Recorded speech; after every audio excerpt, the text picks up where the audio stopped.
You guys, we're back. Sean, Javon, all 52 podcasts. Man, they say the best time of everybody gets like in this depressed mood when the Super Bowl ends. I can't lie. Tomorrow, that 3 weeks, was it 3 weeks? Yeah, 3 weeks of college basketball. It gets you over those football blues and what we had from the WBC last night. What's going on, man? Javon, what's good? Not much. We got to get you. We got to get you a mic that hangs over your table instead of one that's on the table. Um, Keep banging. My bad. Boy, yeah, your producers, if you were in radio, would have been killing you by now. Uh, um, but I've never gotten the February blues because as soon as football season is off, all right, didn't hit no more Monday Night Football. Cool, it's Big Monday now in college basketball, and conference tournaments are right around the corner. It's like the home stretch. So I know when the Super Bowl is over, oh yeah, college basketball is starting to get real. And spring training's on the way. So I've never gotten the post NFL blues because Sunday afternoons you grow up in the AFC are spent on CBS. Well, yeah, once football goes over, Sunday afternoons are on CBS for college basketball. So College basketball, yeah. I've never really gotten those blues, but tis the season, man. Tis the season. Well, I would say this year, with as many good teams in college basketball, many good young NBA prospects in college basketball. For me, I'm speaking personally. Even though last year I was very excited about college basketball, this year has taken it up a notch for me in my interest level of college basketball. But no, I see what you're saying, and I never get hyped. You know me, baseball, spring training. I don't get hyped about none of that stuff. I just don't. So before we get underway, uh Providence is a better job than Syracuse now, Sean. Woo. I like Providence. I told you, homeboy should never have left Providence for Georgetown. Oh, cool. Yeah, But yeah, yeah, yeah, yeah. We talked about that last week, last week. Yeah, yeah, yeah. yeah, I said that he had it popping in Rhode Island. Boy, yeah, Syracuse, Temple, Pitt. Oof. Leaving the Big East, man, and leaving the A10. Just it's rough out here in these streets. The only way it makes you could say it's a better job if you have because you have Mello, and you can't really compete with that Providence alumni. I don't think has anyone like on that level.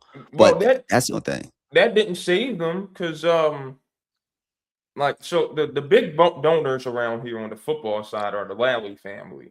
Um and they started meddling in basketball business, and their guy was Brian Hodgson. I mean, like they've been for months after USF wins and post something on Twitter, you find the Lally Foundation in his like section, which by the way, the Archery family and Alex Klein, Archer's GM, not happy about that whatsoever. Um, like so the football boosters were on their knees for Hodgson. And even that didn't help swing him towards Syracuse. Like a guy really just told you he's either staying at South Florida or going to Providence instead of joining you. That tells you you have fallen. And I keep trying to tell people you got to get used to this new era of college sports. Some of these programs ain't as big as you thought they were. You're living in yesteryear. Yep. Georgetown appears to be one of them. Yes. When's the last time Maryland got past the Sweet 16? Temple basketball, we haven't made the tournament since 2019. Meanwhile, I just watched Steve Donahue take over St. Joe's at the last hour because Billy Lane left for the NBA at the last second and win A10 Coach of the Year. And Fran McCaffrey leaves Iowa, comes back to his alma mater, Penn, and in his first year, they knock off the Ivy League powerhouse in Yale and go to the tournament. And we haven't been since 2019.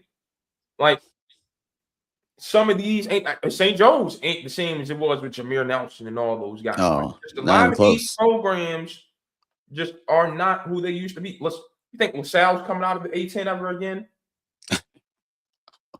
You know what I mean? Nah, yeah, I know what you mean. Yeah, damn, So LaSalle. it's Y'all got to get used to it, man. You got to get used to it. That's why I was happy to see UMBC come out of your conference, Sean, because Vermont's been giving y'all the blues for years. Years. For years.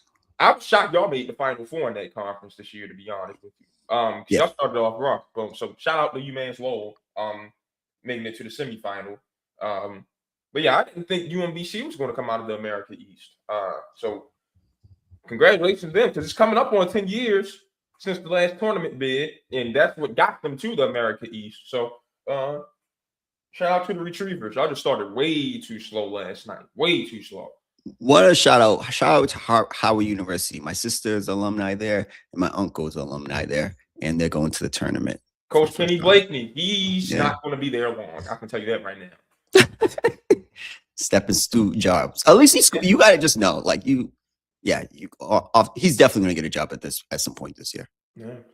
All right. Well, we'll get back to the basketball talk real soon. But first, Sean, a couple months ago, your president went down to Venezuela and overthrew their government. And the baseball team must be siding with that regime because they went ahead and kicked the U.S.'s butt at its own sport in the championship game last night. Sean, your initial thoughts on it? I think I might know where you're headed, because that's the first place I'm headed, simply because the tears of a particular fan base really, really excite me. Yeah. So, first of all, shout out to Major League Baseball. This is I love it every time it happens. It's amazing. And I thought about this last night. I was sitting on the couch with my girl, and I was like, yo, me and Javon be talking about this all the time. Miami could be the perfect place for baseball. You just have to get the right player. You see how packed it was?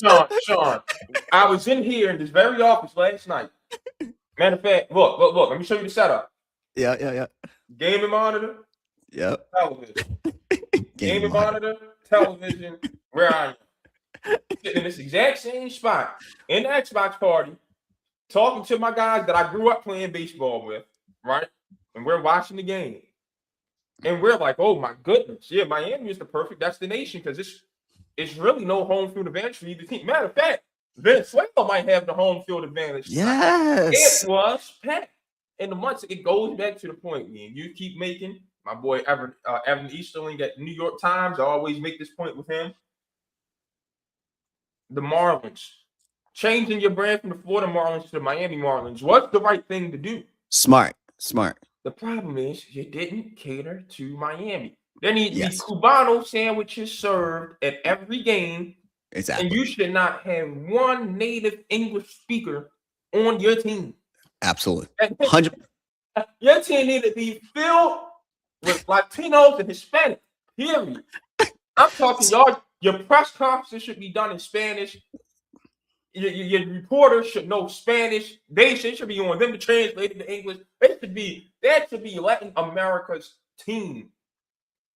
It's simple as that. The thing is, I'm watching it, and that stadium is packed. You could through the TV, you could feel the energy. And they could have the best home field advantage in baseball, without a doubt. But you just got to do the blueprint. We've been saying this for years. Get Latin, Even one thing about the Hawks, I went to a Hawks game before, a couple times here.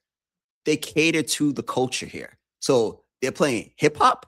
They have sometimes Jeezy perform. Even the Falcons, when I went to the Falcons-Bills games, Jeezy was performing at halftime. They cater to where they're at. It makes sense. Just cater to Miami. That's it. It's a Spanish-speaking place. Cater to that culture. That is it. The Dodgers and the Giants, they keep adding to that Japanese fan base. Yeah. They're going to add the Koreans once they want match. Like they know we can stranglehold Asia out here and forget just the baseball side. Money's going to flow in. Yes. The Marlins need to dominate Latin America, point blank simple. You know what, Sean? Forget every other idea we've had on this podcast about which team we buy. If we get that money, we have to buy the Marlins first. Absolutely. I think that I was just going to say, I was like, we need to get that built. Okay, yeah, the Marlins will go for like $2-3 billion, but because it's in Miami too. But it's just common sense. It's a great listen. I was watching. I'm like, this is amazing. This could be a great market. If I'm Robert Manfred, I might have to try to find who was the richest Latin guy. Maybe and have him buy the team because I want it from top to bottom. It has to be culture. It just makes sense. It's a great market. I don't get it. But again, all right, that was just one thing. I want a little rant with that. But two, Aaron effing Judge, man. Come on. Like, I don't like Dave Portnoy. I think he's a goofy. I really do. I think he does things for attention. I don't like it. But I sent him a message. Let me read it out loud that he sent last night. And it's so true. He said, and I quote, "I feel like you could physically see Aaron Judge's body freeze up in big moments. I wouldn't wish being a Yankee fan on my worst enemy. Must be infuriating."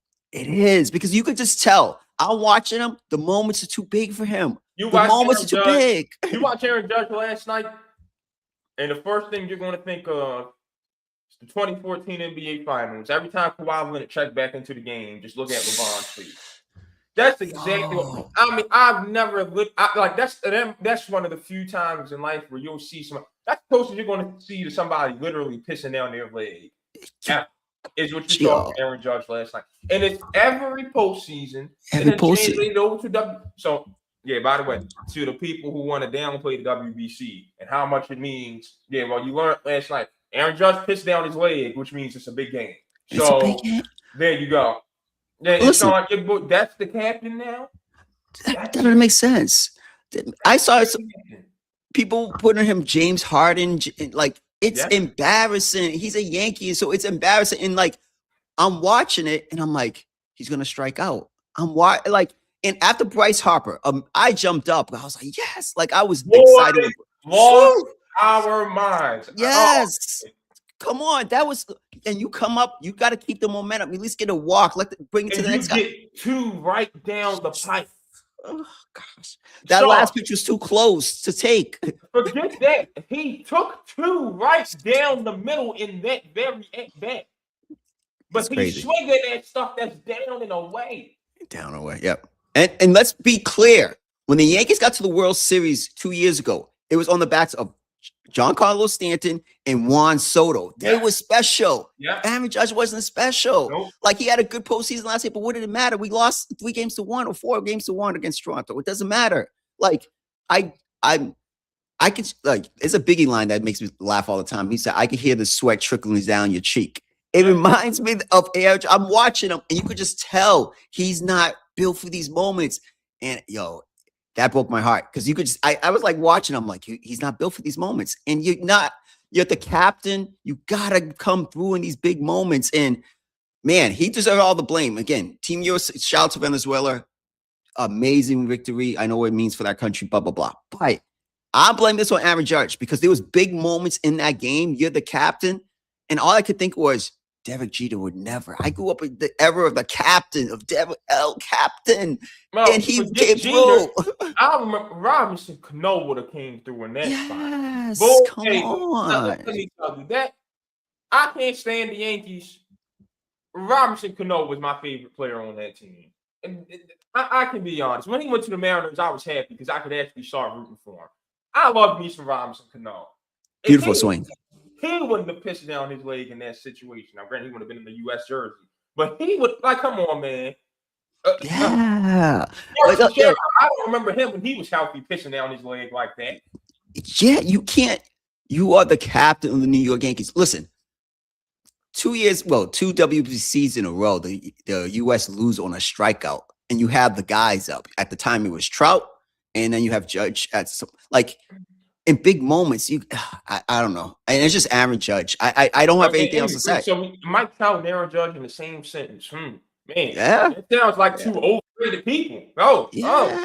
But Mike Trout likers, I'm sure Mike Trout's a top 10 baseball player of all time. I can't stand a Mike Trout fan. Hell no. Hell no. He's not a top 10 player of all time. He's not better than Griffey. Like, he's not even in that conversation. But no, that's what it comes down to. Aaron Judge, you have big moments. You were in the game. And the only thing about the WBC I don't like, I'm going to say this, is that you can't use your pitches as much as you should. No. I don't like that. No. You don't. No. Because a couple weeks ago, when I got on this very podcast and complained that the WBC should not be run by Major League Baseball, you had rebuttal to it. No, you don't get to come over to this side of the fence now.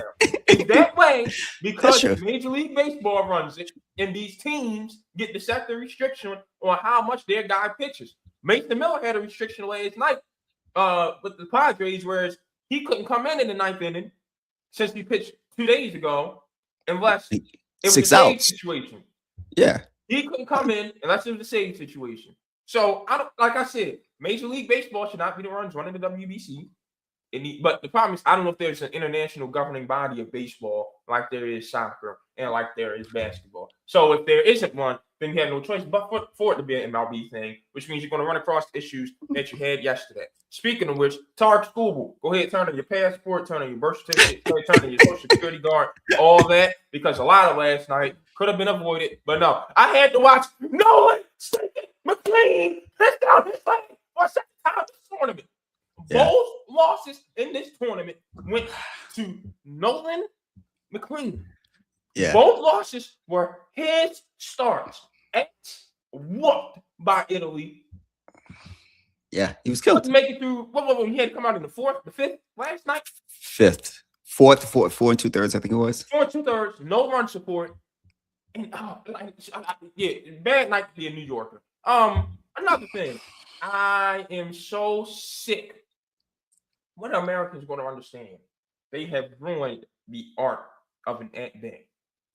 I don't see any other country in that tournament where every guy is up there automatically taking the first pitch and giving away a free strike.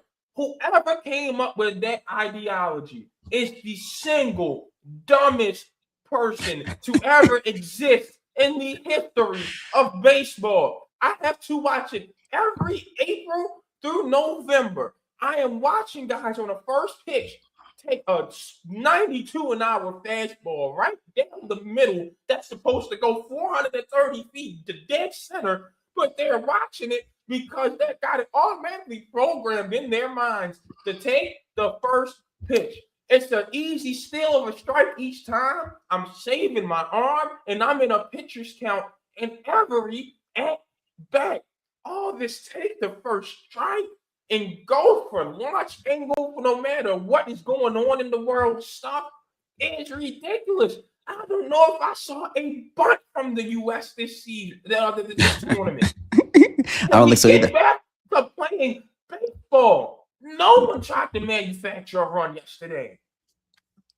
Listen, I'm a Yankee fan. Americans just know how to ruin sports. We can't play defense in football anymore. You can carry double, push off, travel, and everything in the NBA.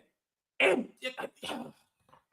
no, what's funny is we had the Major League Baseball had to implement rules because people didn't know how to beat a shift. All you had to do was keep bunting, like simple thing. But I don't think players know how to bunt anymore. It's a lost art. I agree with you 100%. How to manufacture runs. The U.S. was struggling. You need to figure out. We need to manufacture runs. We can't just wait for the list. Lucky for them, Harper was able to do what he did, but didn't prevail. You still need to be able to produce runs. And so that I completely agree with you on that one. The only thing is I have to push back one is Skubal. I get it. I get it. In a contract year, in 3 years, he'll be able to pitch in it without any restrictions. But Sean. No. 500 M's. Don't give the jersey to someone else then. Do not even tease and go out there for one game if you ain't going to be there for the whole tournament and not be available. Don't even go. Don't go. I get it. But I understand why he did it. But yeah, he should have backed out. If he was only going to do one start, he should have backed out and just say, hey, give it to, I don't know who else he would have put on the team who's on that level. Not a lot of guys on that level. Y'all going to stop with this contract year in injury stuff. You're playing baseball.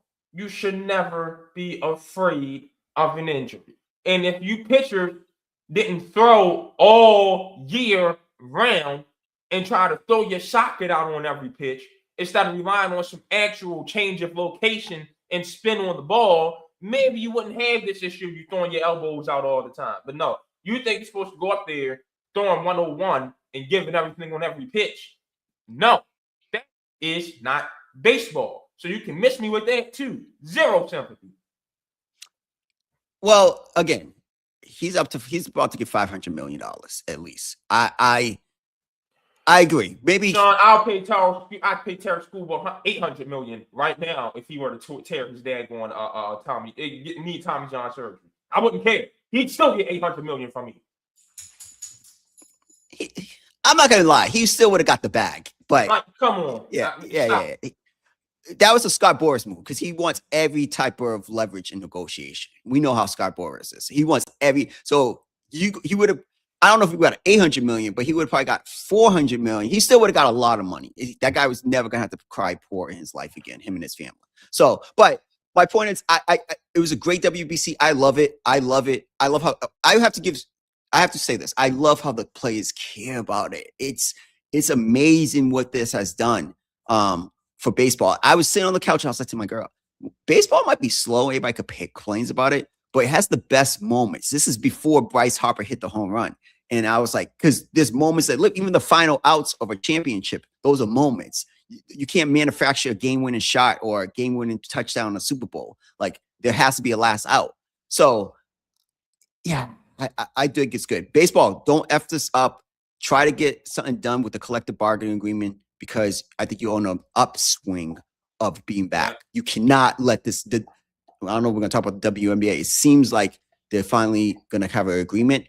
You can't let that momentum go past. Yeah, they just increased the average salary from $100,000 to $500,000. So good for them. They've got to rush their off season. But you'll have women's basketball this year. I think simple was that they came around to their senses. It makes sense. You can't lose the momentum. Baseball, I do think we need some type of salary cap. And I know that's crazy from a Yankee fan, but something's got to happen. But you cannot lose the momentum and have lose a well, it wouldn't be a WBC, but you would lose a playoff or World Series. I think it was good.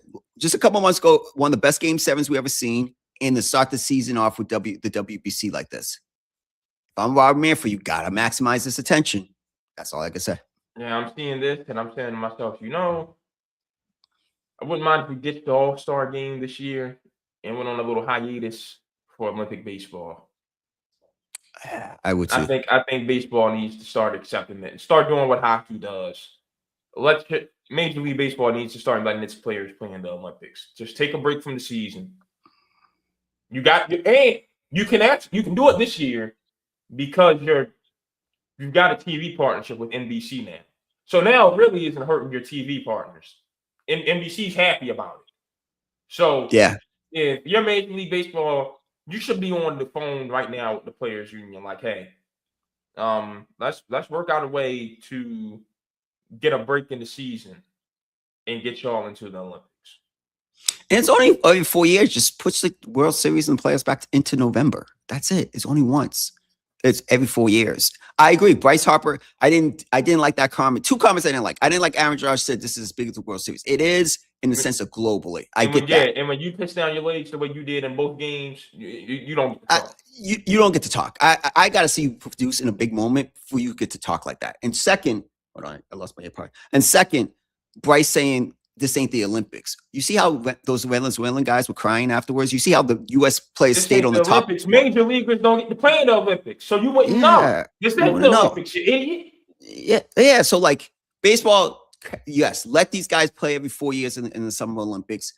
Bring the best guys over there. It's just that if you want to grow the game, make it even bigger, let them play in the Olympics. That doesn't make any sense to stop the season and just push it back or start the season earlier. That's it. Simple as that. The WBC shows me you could start the season earlier. We started 2.5 weeks before. That's it. Simple as that. All right, Sean. March is here. It is. Starting tomorrow. I've been texting the group chat onions for the last 2 weeks. You have. It's off to a hot start. Yeah, it's gonna be a great 2 weeks starting tomorrow, right? Tremont Mark serving up some major onions last night. Well, yes, last night. What am I talking about? I should be forgetting. Boy, oh man, Sean, when I tell you I could cry whenever the tournament comes around, man. This is my favorite time of year. I don't care. I don't care what anyone says. My favorite. I worked from home on Friday, Sean, and I just got such a sense of nostalgia. It's like, man, I was one of them kids that went back and forth, like stayed with their mom during the school week, went to dad's crib on the weekend. Okay. Sean, let me tell you, first of all, I hated my mom's crib for the longest time. So Pop's house was a vacation resort to me. Sean, there was nothing like getting picked up from school by my grandparents, kicking it with them for like an hour or two. And then once my dad gets home from work and is settled in, I go over there. I walk into our apartment of 1650 East Belvedere Avenue, and I see the Big East tournament playing on that TV. Oh man, Conference Championship Friday used to be a real special, near and dear place in my heart. Oh, Friday, I was in here just reliving all the memories, man. You were in love. You were back reminiscent. I just went back in time, man. Oh, good days. That is my childhood right there. And the conference tournaments delivered. The first four delivered last night. Loved having Dickie V and Chuck, and they actually gave him a good play-by-play in Brian Anderson last night. I'm happy we're allowing Dickie V to do stuff before he retires. Just like I was happy ABC let Craig Sager join them so he can get one finals in before he departed. So very happy about that. Good NIT field this year. The only thing is, Dickie V should have been called like. I know ESPN had him on probably a long-term contract. He loved ESPN. And he did ESPN radio games during the tournament too. Like he did every national championship on ESPN. Okay, he did. Okay. It's either radio or like ESPN has the international rights to the national championship game, and he used to call those too. Oh, did he? Okay. I never knew that because I'm like, that's just like for example, the inside the NBA guys. I'm happy, excited they're gonna do the NBA finals and stuff like that. It's just the best should do the best. If I would make it some way with the TV rights deal, hey, this crew, if they show they're the best, they get to call the finals or whatever the case may be. Like, I don't care if it's on ABC. On the phone. Like, if I was Silver, once Countdown went down the drain, I'd be like, hey, work out some. I'd have got TNT and ESPN on the phone, like, hey, can we work out some type of agreement to where we can get Ernie, Shaq, Kenny, and Chuck on the finals, please? Simple as that. It's great. It's great. It's great for the sport to grow the sport. But no, I agree. It's exciting. It's exciting. We'll let you know I don't have all four final number one teams going to the Final Four this year, but I don't think that we're going to do a repeat as last year. That was last year, right? When all number ones went. Yeah, and Cinderella's dead. Relax. It was 1 year. No, it was 1 year. And number two, it's still a good tournament. We got to stop letting the professional fans comment on the college sports about everything, because they will come and ruin our sport. Because it's them who swear, and of course, Bruce Pearl, hey, buddy, give it a break. Your son didn't make it. He didn't deserve to make it. Who just swear Miami of Ohio didn't deserve to get in. Like, relax. Now, I'm changing my tune and saying they didn't deserve to get in, because I was reminded yesterday that, John Harbaugh has a degree from there. So, let's go ahead and get them out of here tonight. But we got to stop that. But before we get into any picks, we got to talk about the bracket first. St. John's got royally screwed. So let's get this straight. Purdue wins the Big Ten championship. They beat Michigan. Yep. They climb up to the 2 line. St. John's takes 2 out of 3 against UConn, including dominating them in the conference championship game. And they're a 5 seed to UConn's 2 seed in the same region. Region's tough. And sent them to play all the way out on the West Coast. And in that same region, is Kansas, a 4 seed, who should not be seeded higher than St. John's. No one got a worse deal in this tournament than the Red Storm. Do you feel like it's because how they started the season? They didn't play. I don't think they had a stretch of bad basketball. I got penalized for going 28-6. No, I'm just wondering because they came in the season ranked really, I think top 15, right?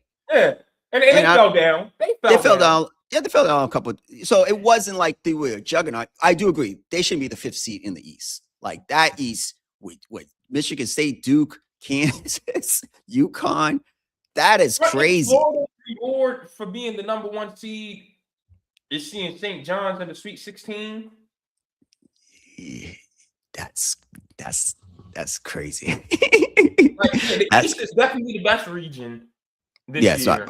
not even close. But yeah, St. John's just got completely just crapped on with the way they were treated by the committee. And then, Yeah. oh, go ahead. No. Keep going. And then you mean to tell me that where is it? Because I had a complaint on this on Sunday. It was someone. Oh, VCU, Virginia Commonwealth. Was it going to be an at-large team? Go undefeated, right? No, not undefeated. Excuse me. No, they won the A10. But A10. no, the committee chair said VCU would not have made the tournament had it not won the A10. What? What? Over who? You going to put Oklahoma in? Oklahoma had no business being near this tournament. I didn't Texas, think they were. congratulations. We talked about them as a bubble. We talked about them as a bubble team, right? Because the bubble's so awful. Yeah. Okay, keep going. But like Texas at 18 and 14 got it. I don't want to see that. I'd much rather saw New Mexico. I'd much rather saw San Diego State. I'd much rather saw Seton Hall. Why we gotta bow down to these so-called power conferences? And you see all the football people who only come over to basketball for the tournament saying, "Oh man, I respect the basketball committee. And at least they give clear, concise, and articulate reasoning to explain what they've got going on, unlike what we get on the football side." That's how I know you don't watch during the full season. Because everything I heard from the committee chair was nonsensical on Sunday. None of it made sense.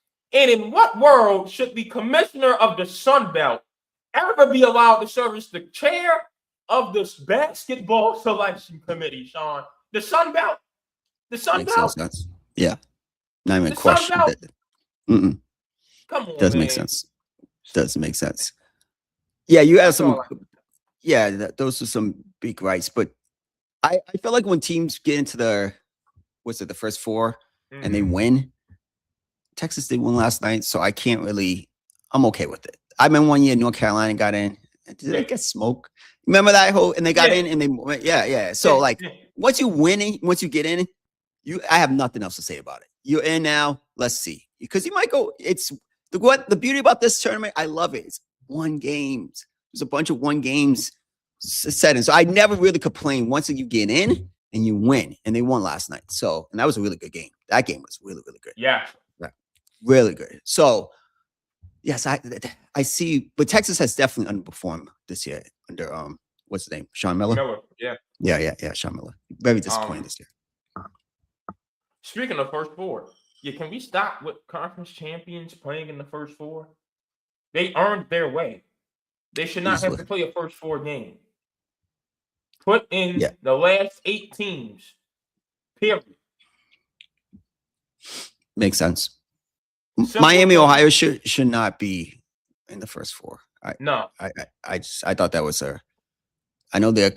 Now, granted, I do have a problem with you losing to UMass in the first game of your conference tournament, and you're in one of the conferences that protects its top 4 seeds. Y'all get an automatic bye to the quarterfinal. But buddy, or did they get a bye to the semi? It's one of them. But losing to UMass first round is crazy. Yeah, shout out to UMass. But yeah, that's I saw that. I was like, ooh, that's not good. Because the whole chatter has been, hey, this and that, and you lose to UMass like that. That's not. But you won 31 straight games, so I'm not going to kill you. You had an off game, and you got to think about this. This is why I really don't like the conference tournament setup, and let's get into that real quick. We got shrink the tournament field, but don't put the high seeds at what you think is a rest advantage. In this situation, it's a rest disadvantage because UMass has been scratching and clawing for 2 days at this point. Now you have 20 minutes, the first half, to catch up to their level of intensity and realizing this is March. I wouldn't want that as a coach. Do not give me a bye to the semifinals. No. For me, we need to start shrinking these conference tournaments to 8 teams and just do normal quarterfinal, semifinal, final. 3 games in 3 days, 3 games in 4 days, whichever one you want. 8-team conference tournaments. We do not need 14 teams in the conference tournament. And we do not need all these teams just passing on to the next round and next round and next. Because like when Georgetown won the Big East a couple years ago, they're rolling. They've got the momentum. They understand this is March. Now, if I'm UConn, I'm St. John's, I'm Marquette, I'm Providence, I'm Seton Hall, I only have 20 minutes to catch up to that. They've been at this for 48 hours now. I don't want that in March. So we got to shrink these conference tournaments down. That's how you protect your number 1 seeds. Shrink it down to 8 teams and just a normal quarterfinal, semifinal, and final. Because when you start trying to do all this wiggle around and boom, boom, boom, basketball has a way of backfiring on you. Didn't Navy lose the Patriot League? Yeah. Didn't UNC Wilmington lose the CAA? Yep. Didn't Miami lose the MAC?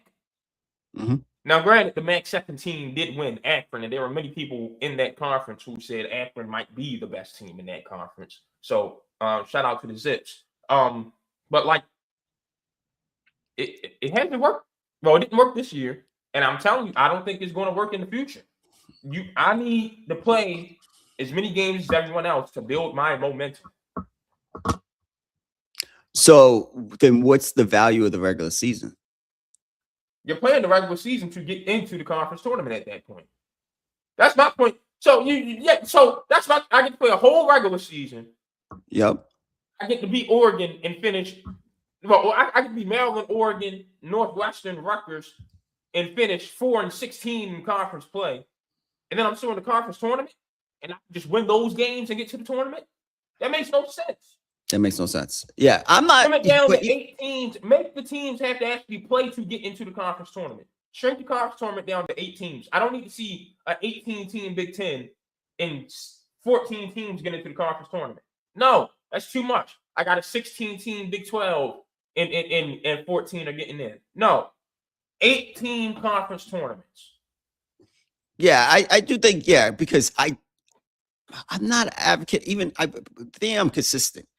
Even in the college football, I'm not a big fan of college championship games or the conference championship games. I just don't. I think, we play the regular season. That's it. That's just me. I'm just like, so I'm even big on college basketball. I understand it is fun that weekend before the tournament to have tournaments. I get it. It's fun. We're watching TV. We're watching the Big East. I get it. It's cool. But I'm just not an advocate of, no, you had all these games. You have a certain amount of conference games. You couldn't crack that.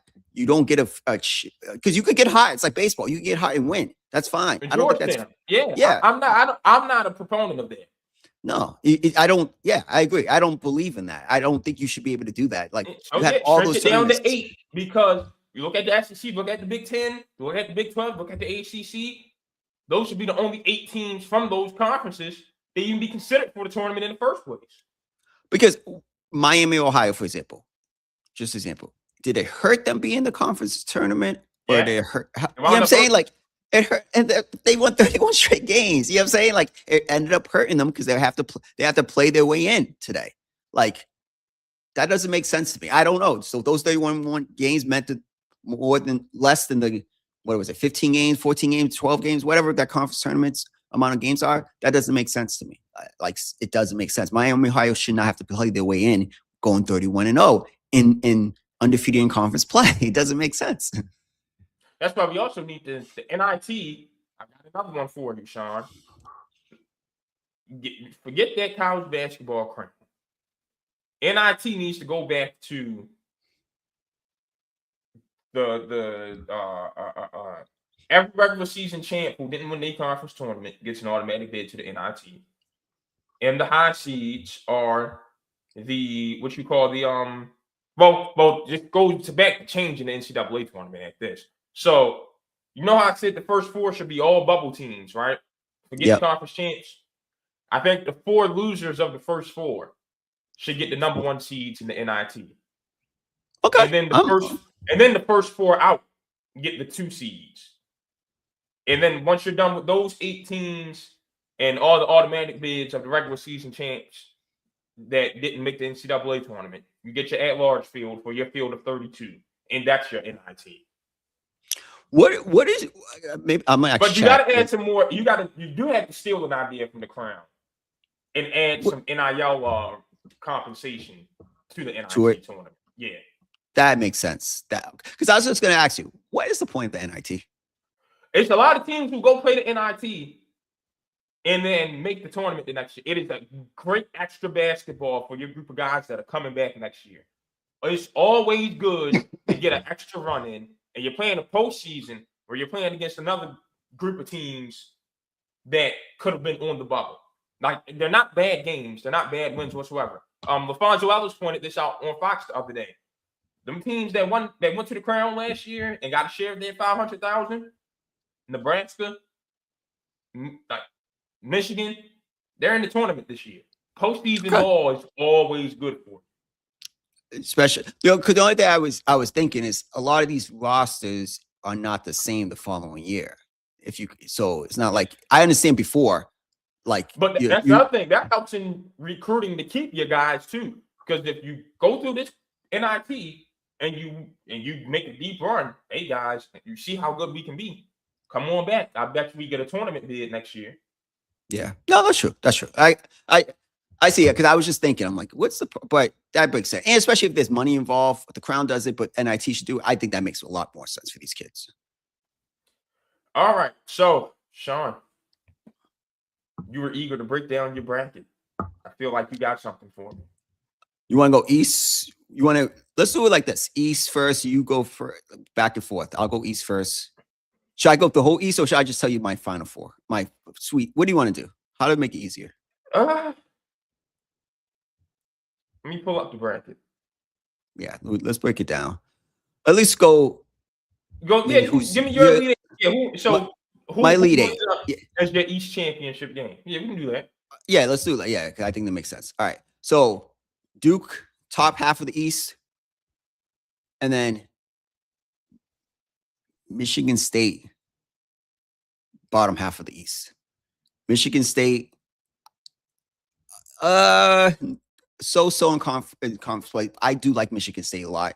I like their defense. I love Fears. If you can stay out of trouble and stop doing stupid plays. You're asking not to shift the game. You mean something to your team. Yeah, like he's one of the true point guards in the country. I like UConn, right? I'm not gonna lie. I like UConn, but I'm not in love with UConn. I was about to say Michigan State to make it to Elite Eight. That means you have them beating UConn in the Sweet 16. Exactly. Oof. Yeah. I got it the other way around. All right. Yeah. So you got that. So I got Duke versus Michigan State, classic matchup, East Elite Eight. Did you have Duke beating St. John's in the Sweet 16? I have Duke beating. I'm a Peterson guy. Kansas in the Sweet 16. I'm out on Darren. I don't like these last couple months from him, man. And his last few games have been atrocious. I got that being St. John's. But yeah, so I got Duke and UConn in the East. In the South, yeah, go ahead. I think the top 4 seeds get to the Sweet 16. And I've got Illinois beating Florida to win the South region. Damn, we're on the same page. I have Illinois making that's what I said. I have Illinois being the Final Four. Yeah. I got Illinois. Wait, who you got in the Final Four in the East? Oh yeah, Duke's beating UConn. Yeah. Duke's winning the East. Right. Yeah, Duke's winning the East. All right, so I got Duke and Illinois in the Final Four. And this is without me even knowing if Foster and Gongbar are coming back. I love what Duke showed me against the Virginia team. I'm very high on yeah. That eased a lot of my concerns right there. Yeah. All right, so I'll go Midwest. West. Yeah. All right, so you want me to go West? Oh, I'll go West. So I got Arizona, and I was going back and forth between Purdue and Gonzaga. I waver on this one. I'm gonna say Purdue. I'm gonna have Arizona and Purdue. Arizona goes to the Final Four. Yeah, so that's another region where I've got the top 4 seeds making the Sweet 16. I like Arizona to beat Arkansas and Gonzaga to beat Purdue, which Purdue, I said it. I'm going to hate picking their games in this tournament because that is a team that is very hot and cold. I'm taking Graham Ike and Gonzaga. Graham Ike would have been first team All American if I had a vote, and Braden Smith would have been second or third team All American over there at Purdue. So that's going to be a great game, and I got Arizona advancing to the Final Four. So far, this is two regions where I've got the top 4 seeds making the Sweet 16, and one where I've got the top 3 and number 5. So this Midwest region, it's our last chance for a real Cinderella run. Sean, what you got for me? I'm the wrong guy. I got Michigan and Virginia in the Elite 8, and I got Michigan going back to the Final Four. All right, so I do have Michigan in the Elite 8, but I've got them losing to Iowa State. Wow. I've got Iowa State and Virginia being probably the game of this tournament in the Sweet 16. And I do have a Cinderella team. Cool. Akron gets to the Sweet 16 and loses to Michigan. So I can see them be Alabama. Is Holloway? Yeah. He's out. He's done. 2 pounds of weed. Don't these guys get NIL money? I don't know. But anyways, I like that pick as your Sweet 16 because I can see them definitely beating Texas Tech. Tech has not looked good without Toppin. And then Bama could lose Hofstra, to be honest with you. Like, you probably with Speedy Claxton like that, huh? I like Speedy, man. But like, just for, do I have him? No, I didn't. But I actually. Which upsets do you have? Because I got a few. So I have A&M beating St. Mary's. 7-10 is quote unquote upset. So, but that's kind of a cop out. I'm not gonna front. It's a cop out when people do 7-10. I do have South Florida beating Louisville, but losing to Michigan State. Like, I think that's an upset. Not really a Cinderella upset, because they won't beat Michigan State. But once you do that, you can win something. And then everything else, I gotta be honest, I have them kind of by the book. Santa Clara could beat Kentucky though, but I've got that happening. I don't think that's a could. Okay. I think that's a will. Like I got a couple parlays saved on FanDuel right now. Don't bother me. Just know look, $100 is going into my FanDuel, and I'm just gonna let I'm just rock out. Take its course. Listen, I've got Cal Baptist getting Kansas out of there on Friday. That's what? I think that's a lot. Yeah, I like that team, and I don't like this Kansas team. That's my 13-4 upset. Cal Baptist over Kansas. Wow. And that team, I watched them against Utah Valley Saturday night, Sean. You want to talk about some grit, some real fight, some toughness, tough shot making, one of the leading scorers in the country. They've got upset written all over them. You have South Florida over Louisville. Yes, I do. You do too, right? As the days go by, I'm leaning real close to picking the Bulls. I really am. That's a good team. You know how the March Madness Live, and you can kind of set your own algorithm of the stats that mean something to you. Mm-hmm. South Florida is the best team in the country according to my algorithm. So that's right there. And Michael Brown's kind of banged up. Not even kind of banged up. He hasn't played in a good little bit. Yeah, let me just go ahead and get South Florida. Yeah. So I got South Florida winning. South Florida. If Donovan Dent doesn't play, but I think he will, they're going to lose to Central Florida. I just wish he were 100% because if he were, UCLA would have a chance to upset UConn in the second round. But if he's not at 100%, they don't stand a chance. I can see UConn that in a route, but I do have UCLA winning that first round matchup. What else do I have? Your typical 6-11. VCU is going to beat North Carolina, especially without Caleb Wilson. I think that game can actually wind up turning bad. Actually, now that you think about it, I forgot. Yeah, what was I doing? I'm switching that real quick. Yeah, VCU. VCU versus Illinois in the second round. Yep. Okay. Done. I've got Akron over Texas Tech without JT Toppin and beating Bama to get to the Sweet 16. We already went over that. But tonight determines if I have another one. Santa Clara, Kentucky, whatever. But tonight will determine my last one. If Southern Methodist beats Miami like I think they will, I've got them beating Tennessee on Friday. So if you're Tennessee, you are rooting for Miami because I think you beat them. I don't think they beat SMU. It's something about Boopie Miller and that team that I'm a fan of. Yeah, and Tennessee's been up and down, and I think they've been flirting with in the 20s of the top 25. Nate Ament, I'm sorry, Sean. He looks like the worst player in the top 10. In all the mock drafts, you see him in the top 10, and to me, he looks like the worst one. That's a guy who needs to stay in college, put on some muscle, and just dedicate to becoming a power forward.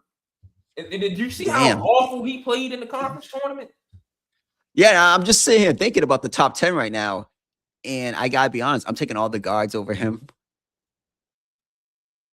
I'm taking the top four is the top four, but Acuff, Brown, Fleming.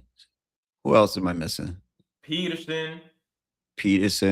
Well, the top four is already set with Boozer. Yeah. I call them top four, those guys. So that's Wagler. I'm taking Wagler over him. Oh, I'm taking Wagler over him. So yeah, he is the worst out of the top. But the thing is, let's be real. I'm not mad. You said it in the group chat. I was like, I do like his skill set. I can't lie. He has a very unique skill set. But would another year hurt him? No, he'll be the number one pick in next year's draft, I think. So, like, another year of development, getting bigger, stronger. Some of these guys who are projected to be late lottery picks or mid-round picks, I would go, like, Barry's from Arizona. I think he's a good player. But, yeah, even Pope. How am I messing up his name? His teammate. Cole Pete. I think they would be beneficial. They're not both going to come back if they did one more year in school. I can't lie. I think Burris is probably more pro-ready than Cole Pete. Yeah. Yeah, Burris is going to come out.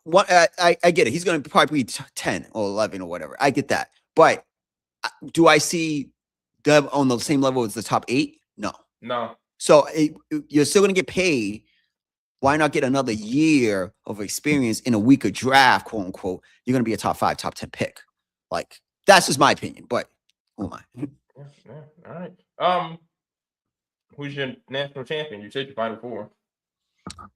So I have Duke beating Illinois, and then I have Arizona beating Michigan.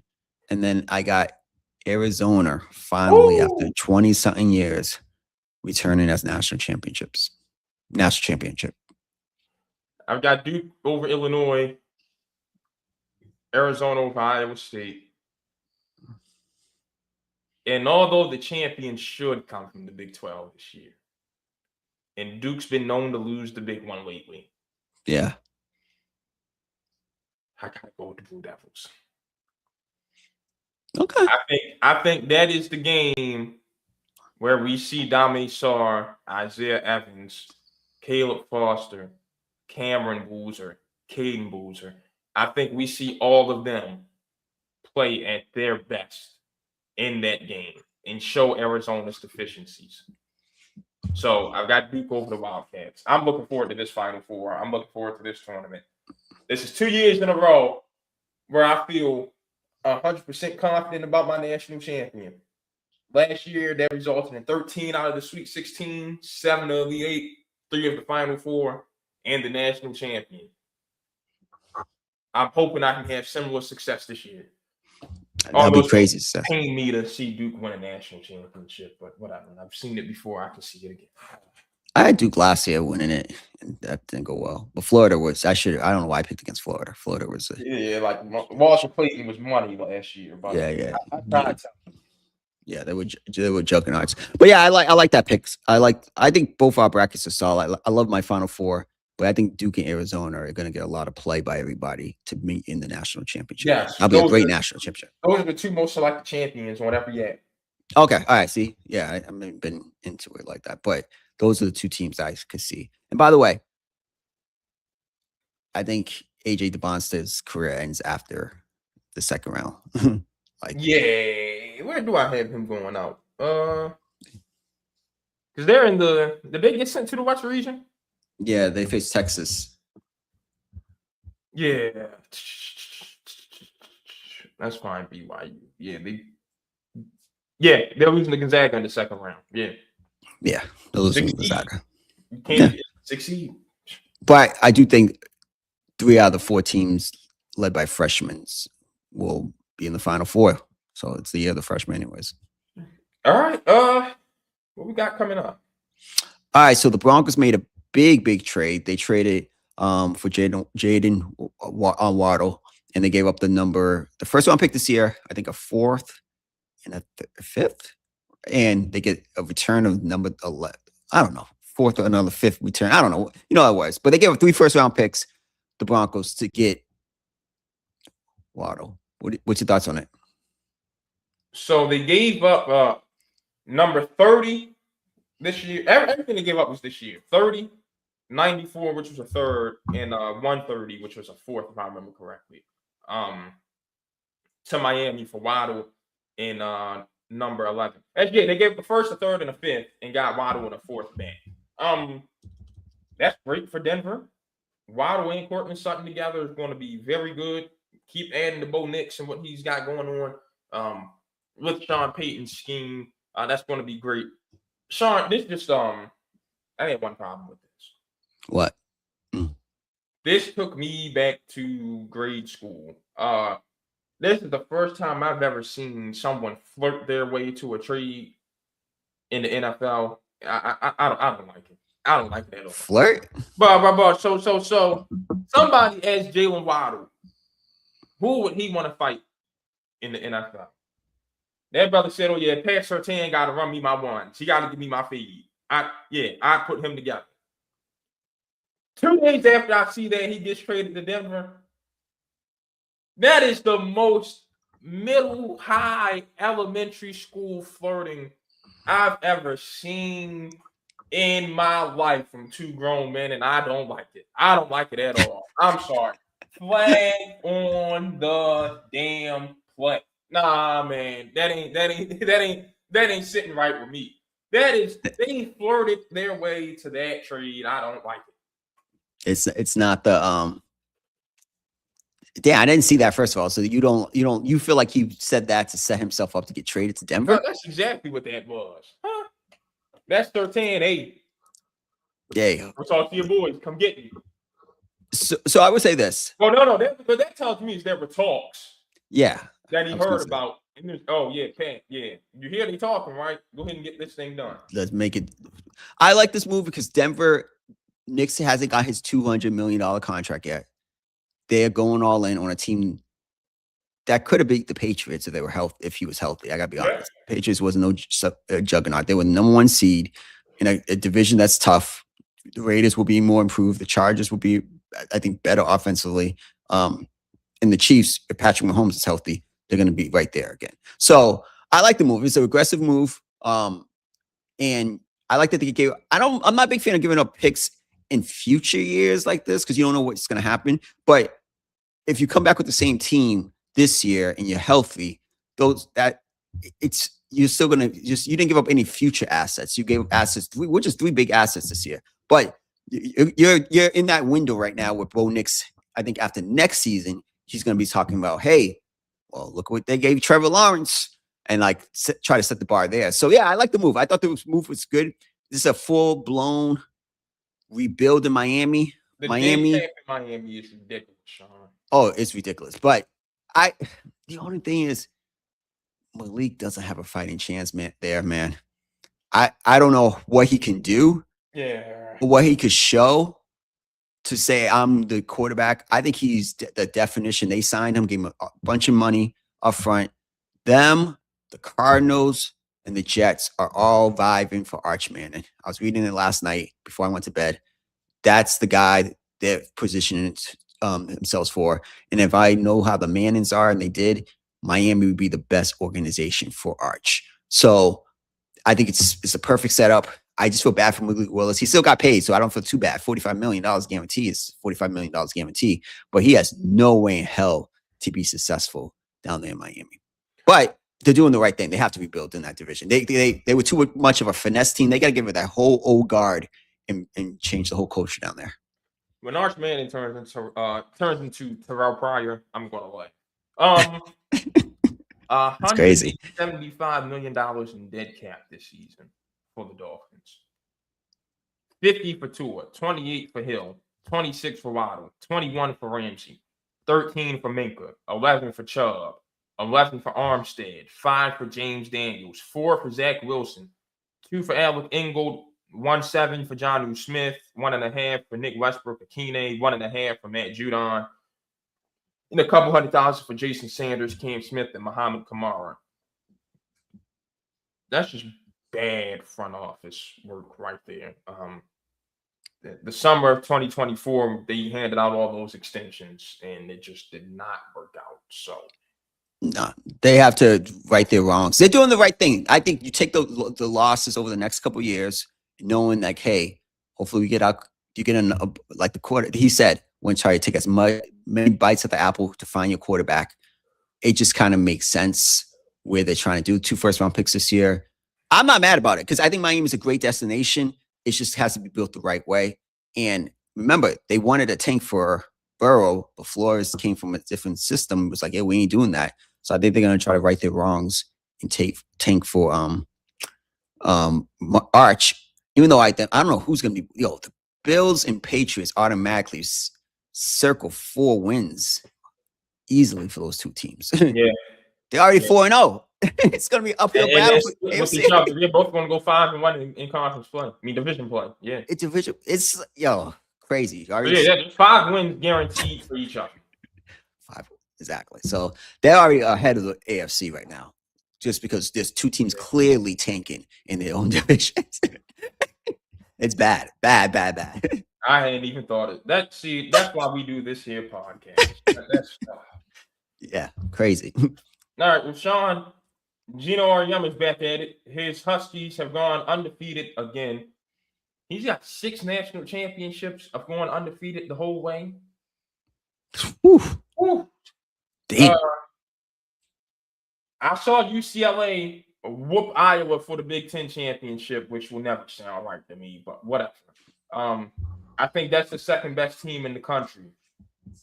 Do you think Lauren Betts and her crew can challenge the Huskies? I think it'll be an entertaining game because I think those 2 teams are on a collision course for the national championship game. So, but no one's beating UConn.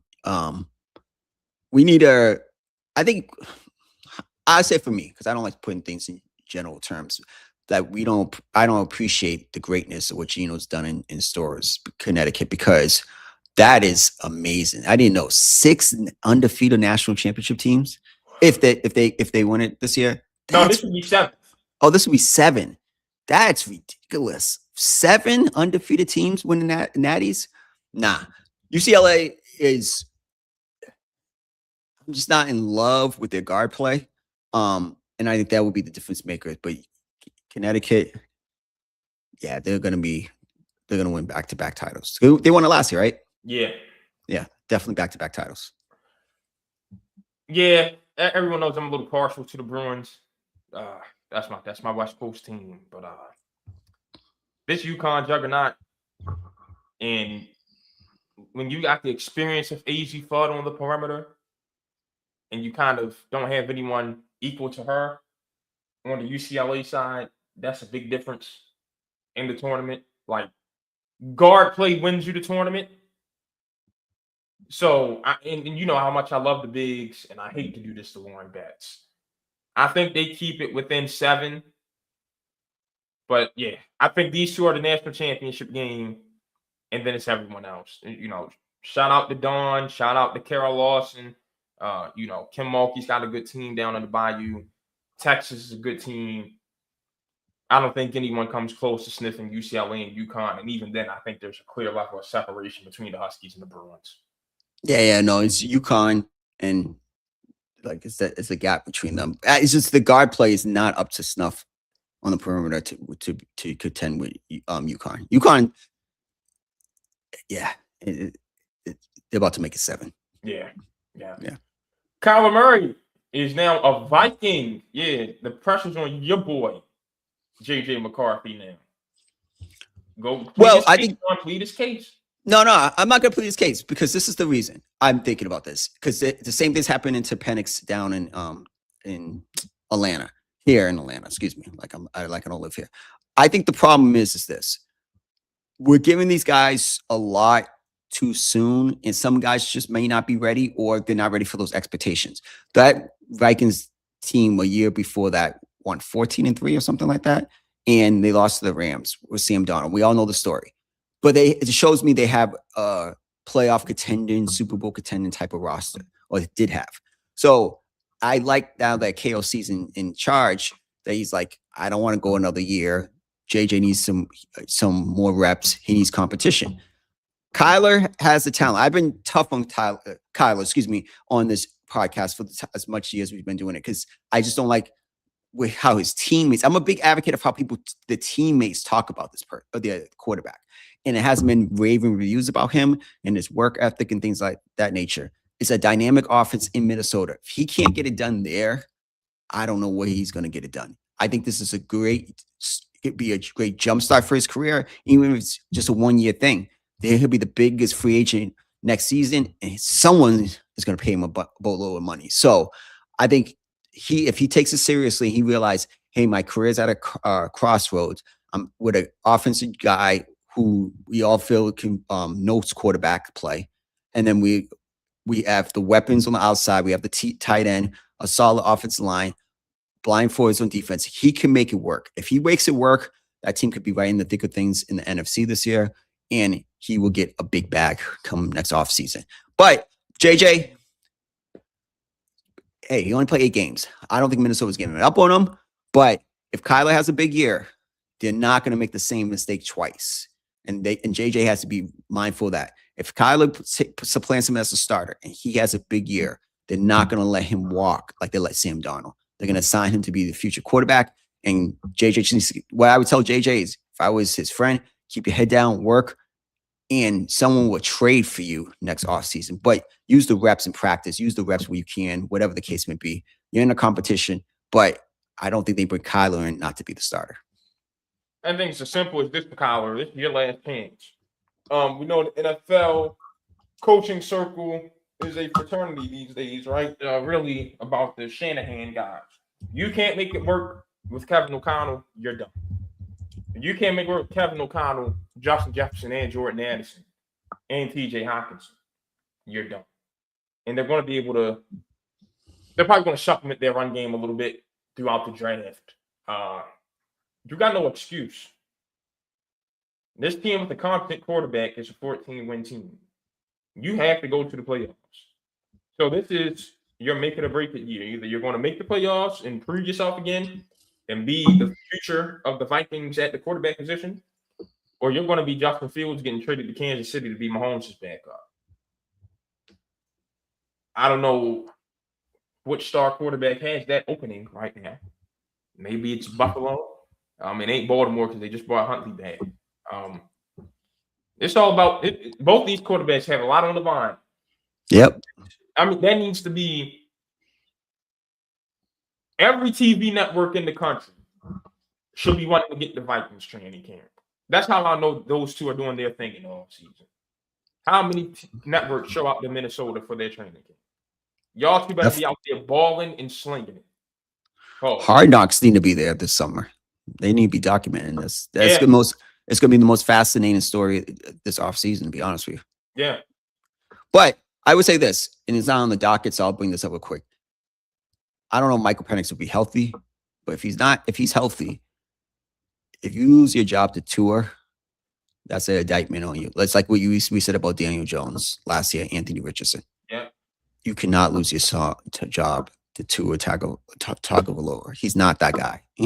And so, yeah, that'll tell me a lot. Unless he's not healthy. But if he's healthy and he loses the job, that will tell me a lot where Michael Penix is. It's definitely in Atlanta and thought about around the league. Yeah. got some quick ones to some teams adding talent. The 49ers mainly trading for Osa Odighizuwa, getting Dre Greenlaw back. Your thoughts on what San Fran's got going on so far? I like what they've done this offseason. Like breaking Mike Evans over there as well. Solid placements. What they have to do is just supplement around Warner and Bosa and get healthy. That team could be right there. The division is freaking crazy, but I like the moves a lot. I look at them. I think the defense is going to get closer to what it was. They still got to fix that secondary. Sean, I do not advise you playing Madden with the 49ers online this year. That secondary is cookies. I was down 10 with 2 minutes to go against my homeboy. The fact that I came back and won that game with that secondary was just, I don't know. Oof. Don't use them on Madden. I'll tell you that. But I mean, real life too. I mean, they couldn't stop Seattle's receivers, and they couldn't score in Seattle. That's what 49ers thing comes down to. Is Kyle Shanahan finally going to figure out that style of defense? Is he finally going to play good against that style of defense? The Seahawks are not as good as they used to be. No, they lost a lot this offseason. I wouldn't be shocked if they go from first to missing the playoffs this year. Was your quarterback Sam Darnold leading them? You mean my head coach, Mike McDonald? Don't get it twisted. Don't get it twisted. Don't do that. That's don't get disrespectful. You know, McDonald's my guy in Seattle. But yeah, it's about that. Hey, you got to take advantage of them having the down year, and it's got to go back to being you and the Rams. And in LA, and be honest with you, if it doesn't happen this year, it's not going to happen again. Oh, it's not going to happen. No, it's set up for them. They're the most talented team in that division, top to bottom right now. And they're coming off a loss too, ain't they? You were calling on AJ Brown? I wouldn't be surprised. We're going to talk about him too because I know it's quick hitter Snead. Why not bring the whole Kansas City brand back together over there? Just keep stacking over there. Like, this is their year. They know they have a quarterback who has 1 or 2 more great years left in him. Like, this is their year. I'm saying right now, I don't even care what happens for the rest of the draft or offseason. They're my favorites to win the Super Bowl next year and play in SoFi. Yeah. They're the best team in that division. And that division, if you could beat that gauntlet of that division, you're the best team in the NFL. Yeah, I'm with you. Sean, I'm going to say something that pains me to say. As of right now, Wednesday, March 18th, in the year of our Lord 2026, after the birth of Christ, the Pittsburgh Steelers are the best team in the AFC North. I don't know what that means in March 18th. I like Michael Pittman and DK Metcalf together. I love the secondary they've built. You know, you add Jaquan Brisker. The Bears are replacing Brisker with Kobe Bryant. We'll see what that does for them. But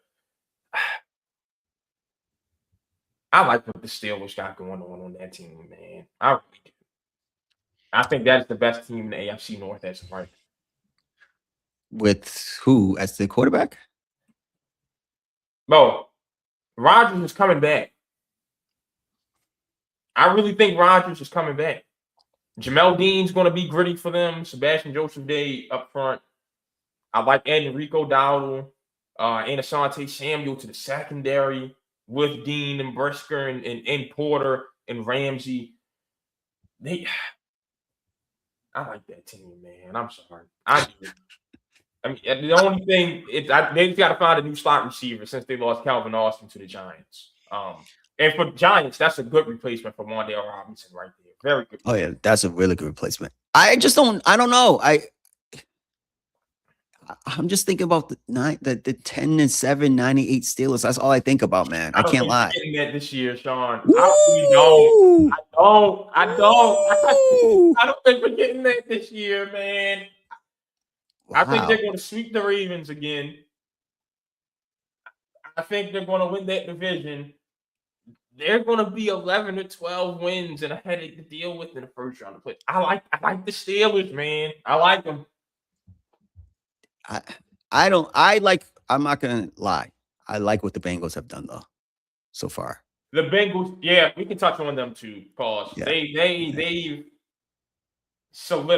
haven't solidified stuff, but they've improved stuff. Most They improved that, and they're still going to be drafted in the top 10. They got what but Boyd Mafe and Jonathan Allen does a lot for that D line. Granted, losing Trey Hendrickson hurts, but Mafe is a solid replacement. And you get Cook, safety, cornerback. Yeah. I like what they've done. Quiet moves. They basically took Hendrickson's money and just spread it out for those three guys. Yeah, well, they need more than one player. They got to fix safety. They've got to get another safety next to Cook though. For my eyes, losing Caleb Downs. Yeah. If they get Caleb, that's all I'm gonna say. They got a hit. I think they got 9-10 draft picks. They got a hit on 5 of those guys to be starters. With a good draft and a healthy Joe Burrow, the Ravens are the 3rd team in the AFC North. Yeah, I like those moves. I got to give them credit because I'm not a big credit giver to. They got 3 starters, and now they have to hit with that number 10 pick, and they got to hit with the rest of those draft picks. Like they got to hit with 5 out of the 10. But if you get Caleb Downs, that's the guy I want. That's the guy, Ohio State kid. Like he would be perfect in that secondary. Yeah. The Commanders. This is what they should have done last offseason, Sean. Remember, they just sat still, didn't do anything but add Deebo Samuel. They were sipping their own Kool-Aid. They thought they were a good team. Mm-hmm. What happened to them this year? Now they go out. They go get, first of all, they brought all the Maryland guys from Chickaswina, Conqueror, and what's the name? Nick Cross. You get rid of some dead weight in Marshawn Lattimore. You get Amik Robinson from Detroit. I said Owe. You get Cleveland Chason to go with them. You add it to your running game with Rashad White and Jerome Ford. I like what they got going on, man. I really do. That was going to be good up in the middle of the defense. Yeah, I think that, like you said, they sipped their own Kool-Aid last year and didn't really.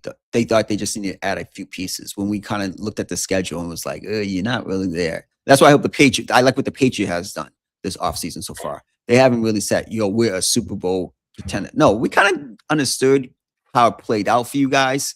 It worked in your favor. That you still need to keep building it the right way. Go outside Calvin Byard. After June 1st, they're going to trade for AJ Brown. That's how you build. Yeah, that's how you build. You don't get. It was like fool's gold a little bit. Shout out to those 2 teams, NFC Championship, Super Bowl appearance for both of those, the Commanders and Patriots. But real football people know they wasn't there yet. No, they're not. So I like what they're doing it the right way this time. Build it the right way. All right. So the Titans released L'Jarius Sneed. He's had some injury issues in Tennessee. But when he's healthy, we remember what he was for Kansas City. Who should take a flyer on him? I'm telling you, if I'm the Rams, I'm taking a flyer on him. I'm bringing the whole. We always got McDuffie, and I'm bringing him there. Remember, they signed Watson from the Chiefs too. They took both starting corners. They took McDuffie and Watson. Oh, okay. Well, Cincinnati, you need some corners. Why not? Take a flight. First of all, I just have to say it seems like anytime someone goes to Tennessee with a big contract, they die over there. Yeah. Why is that? It's like I could think of a few players like that, but it dies over them. But yeah, I would say any team that needs a cornerback or any contender who wants to take a flyer on them. The Chargers need another corner. I think the Ravens shouldn't be content with Nate Wiggins and Chidobe Awuzie outside. I wouldn't be mad at the Ravens. I think any team that's upside is because he's had injuries over the last 2 years.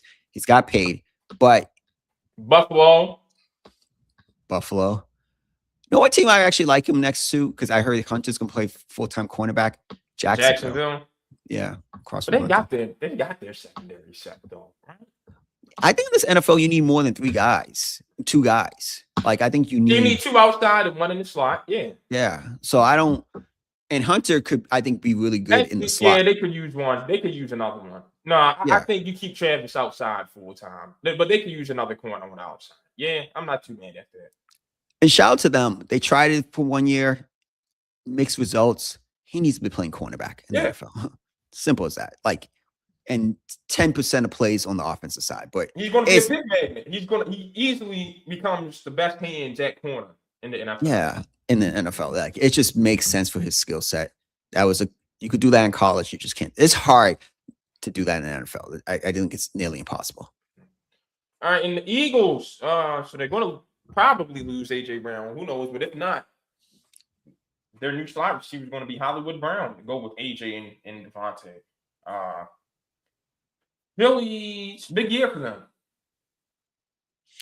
Yeah, it's that move shows me they're going to try to stretch the field a little bit more than they did last season. But it only makes sense if he's he's your slot receiver. I don't Yeah. want to hear that he's your two. What Like Smitty as your one? Yeah, you move Yeah, AJ Brown, you got to get a different number one, and we're going to know if AJ's leaving or not based on who they draft.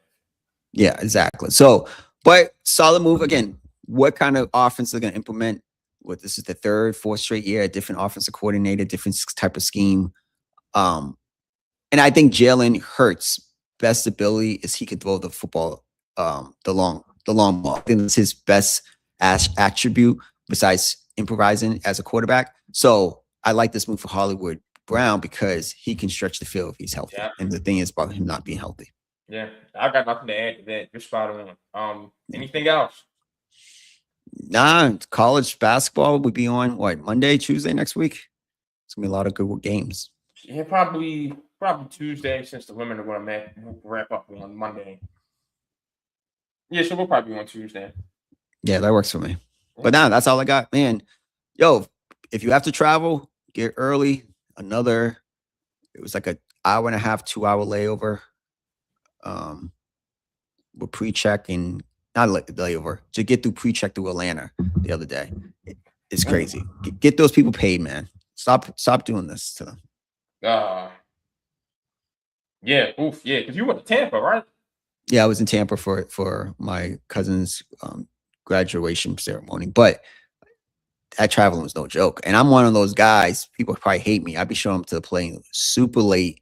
I get to the airport 45 minutes before. 45? Super ignorant.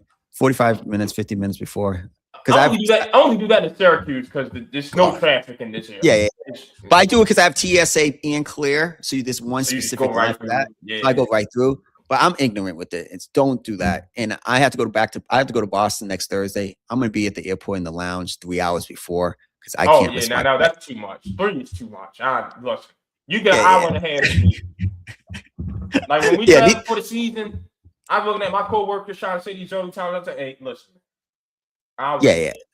Yeah. I force it a lot, but like I almost learned a valuable lesson when I had to pay $350 for another flight. So don't do that. Get to the airport early.